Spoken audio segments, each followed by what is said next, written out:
So the other question that came to mind, and part of your question triggers it, right? We have one unit, so, we're not commercial or that. So, you get into these issues of discrimination, if you have less than 10 employees, certain rules can't be enforced on you, right, So accommodation, for example, if somebody comes and wants to rent and they're in a wheelchair, we have no interest in having to redesign the facilities to accommodate. They can redesign it and pay for it themselves, And then they have to put it back. and then they have to put it back before move out. But if you only have one unit, are you required to do that accommodation? In other words, because you're under a threshold. Well, there's two answers to the question. One of them is the standard for discrimination is 4 units.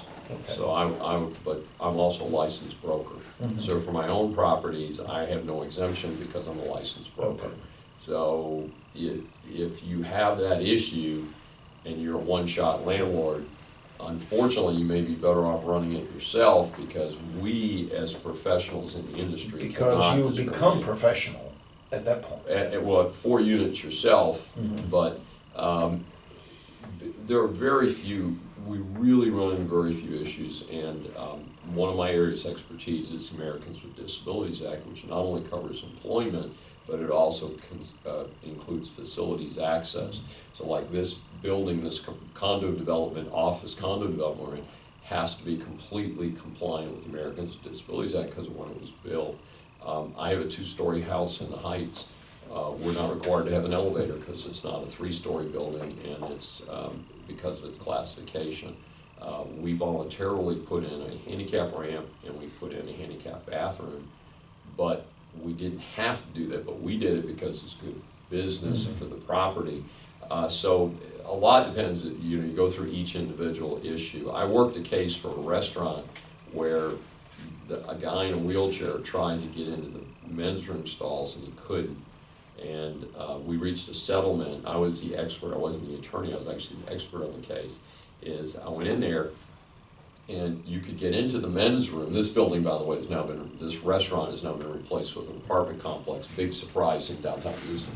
But you could get in there, but then you couldn't go left, right to get into the stall. All they had to do is move the door on the first stall from this side to this side, then it was lined up with the door.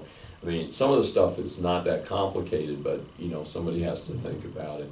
But usually one-shot landlords are not an issue, but again, a lot of our people are renting multiple units anyway, and we get so few requests for accommodation. Like I said, we haven't run into much with the service animal deal, but I haven't found, I've been doing this, like I said, 40 years, and not all of that have I had different issues running, but I really haven't run into very many issues. And as you just said, if the building needs to be renovated to accommodate a specific accessibility, unless it's a commercial building and it's required to be accessible, that's a different story. But if these freestanding houses, then they need a handicap ramp, they need to put it in and they need to take it out. And a lot of times, if the property's not already accessible, the individual is not willing to make the investment in a property that they're renting. So it's usually, they'll go look for properties that have already been converted, because usually if people put in a handicap ramp and stuff like that, as a landlord, I would probably leave it unless it was really obnoxious and see what the next tenant wants. So sometimes it makes the properties more accessible anyway. So they leave the improvement, in other words. I don't think I would want them to do it on their own either. Yeah. You don't know who they're gonna hire or anything. Well, you always, as the owner, you always control that. One of the ways a lot of developments do is they say we approve the landlords. We approve any contractors you hire go through the landlord and the rental management company. And one of the advantages using rental management companies, we use the same contractors over and over again. So we know that they're gonna clean up after themselves. We know they're gonna do good code level work on plumbing and electrical.